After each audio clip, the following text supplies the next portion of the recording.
Assalamualaikum. Waalaikumsalam warahmatullahi wabarakatuh. Oke, gimana kabarnya hari ini?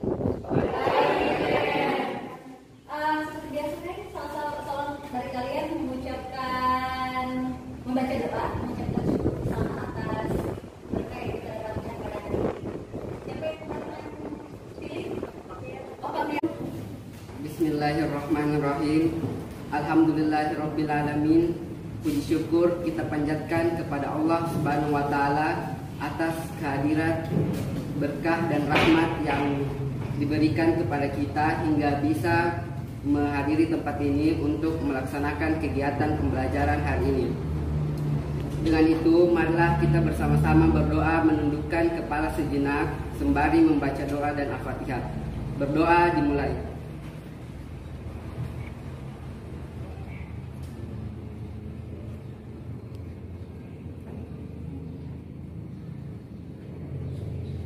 Berdoa selesai. Terima kasih Pangeran. Hari ini siapa yang tidak hadir? Siapa? Megawati. Ada yang tahu Megawati? Aktif tidak dia di grup kalian? Aktif. Terus siapa lagi selain Linda? Bisa.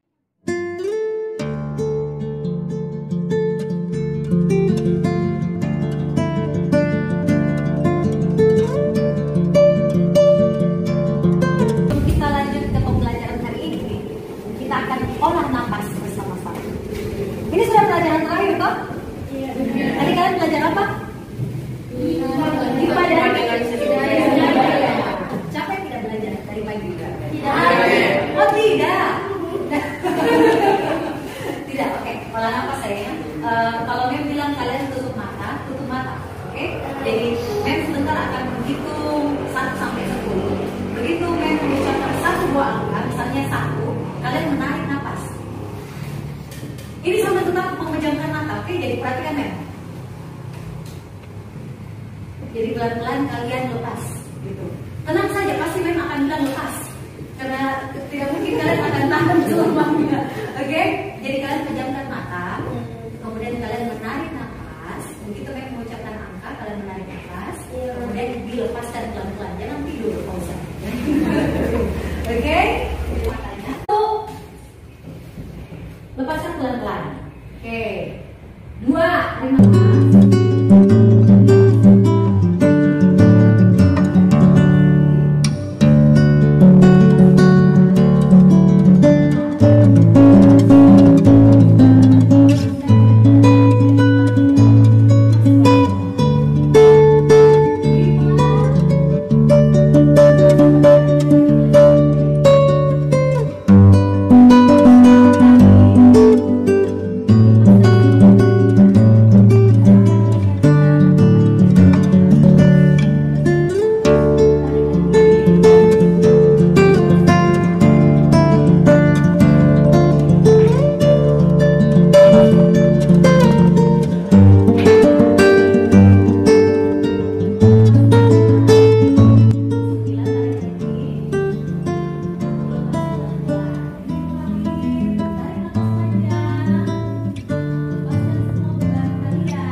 Ada tidak tantangan yang kalian temukan saat mempelajari materi kita hari ini? Ada kesulitan-kesulitan? Tidak ya? Jadi semuanya mudah untuk kalian pahami. Kemudian menurut kalian hasil pembelajaranmu memuaskan tidak? Supaya lebih meningkat lagi, kira-kira apa yang kalian akan lakukan? Tetap belajar, tetap diulang-ulang, apalagi main game di rumah.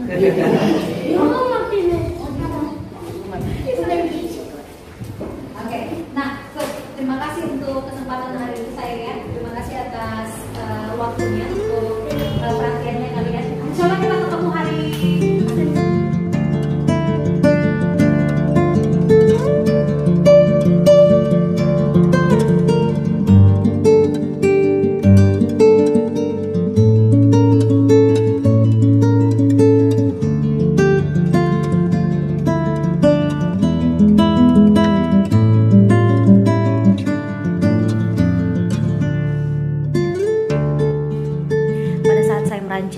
proses pembelajaran yang terintegrasi dengan pembelajaran berdiferensiasi dan pembelajaran sosial emosional, tentu saja saya merasa sangat antusias, bersemangat, dan sekaligus penasaran.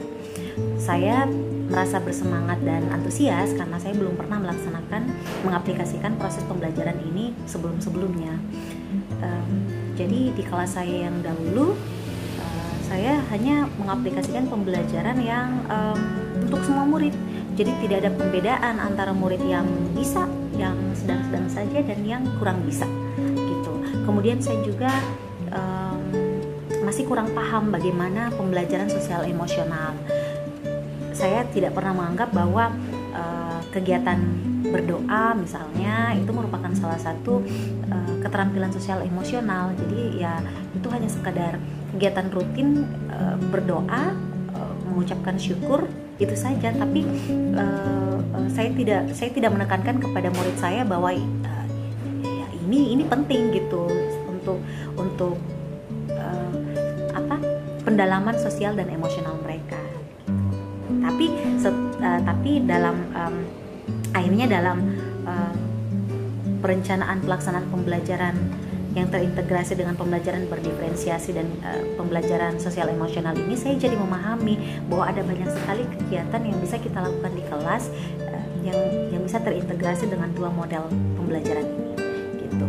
Nah, kesulitan-kesulitan yang saya hadapi kurang lebih adalah kesulitan dalam hal memilih dan memosisikan langkah-langkah kegiatan pembelajaran yang tepat pada rencana pelaksanaan pembelajaran. Kapan nih bisa dimasukkan yang berdiferensiasi, kapan nih bisa dimasukkan KSE, gitu. Kesulitan berikutnya juga memperhitungkan waktu efektif pelaksanaan kegiatan. Tapi dengan seluruh kesulitan tersebut ternyata dapat saya atasi dengan merancang perencanaan pembelajaran secara teliti dan penuh hati-hatian. Nah, akhirnya tibalah saat saya menjalankan aksi. Perasaan antusias dan bersemangat tersebut ternyata semakin memuncak. Meskipun ada sedikit kekhawatiran bahwa pembelajaran tidak akan berlangsung seperti yang saya rencanakan, tapi ternyata kekhawatiran tersebut tidak terbukti. Rasa penasaran saya terjawab dengan antusiasme murid saya dalam mengaplikasikan pembelajaran ini. Saya jadi tidak sabar menanti kesempatan dan waktu untuk bertemu dengan murid saya di kesempatan pembelajaran tatap muka agar saya dapat mengaplikasikan pembelajaran berdiferensiasi ini secara lebih lengkap dan unik.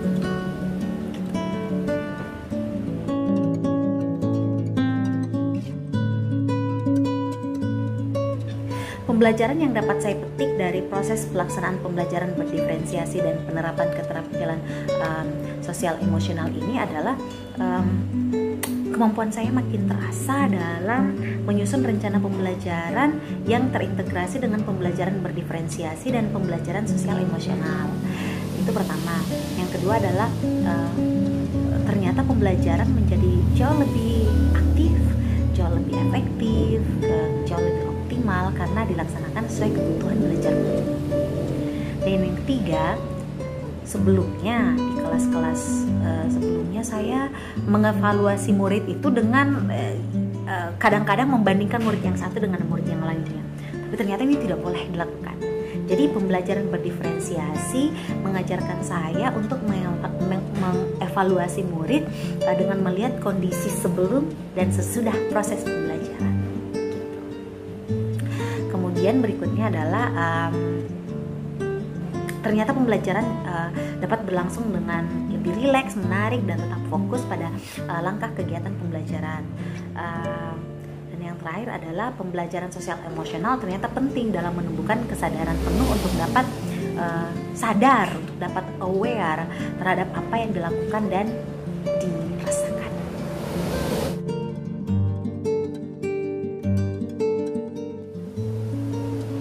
Rencana perbaikan di masa depan, yang pertama tentunya adalah saya harus memetakan kebutuhan belajar murid yang meliputi 3 aspek, yaitu kesiapan belajar, minat belajar, dan profil belajar murid. Itu. Jadi pada saat penyusunan RPP saya harus mempertimbangkan 3 aspek ini. Kemudian penyusunan RPP juga penting untuk semua orang. Penyusunan RPP yang terintegrasi dengan pembelajaran berdiferensiasi dan pembelajaran sosial emosional. Karena itu saya merasa saya harus berkolaborasi dengan rekan sejawat dan komunitas praktisi. Kemudian saya harus berlatih untuk mengevaluasi pembelajaran yang berorientasi pada diri murid, yaitu sebelum dan sesudah pembelajaran. Dan yang keempat, saya harus komitmen dan konsisten dalam menerapkan pembelajaran berdiferensiasi dan pembelajaran sosial emosional.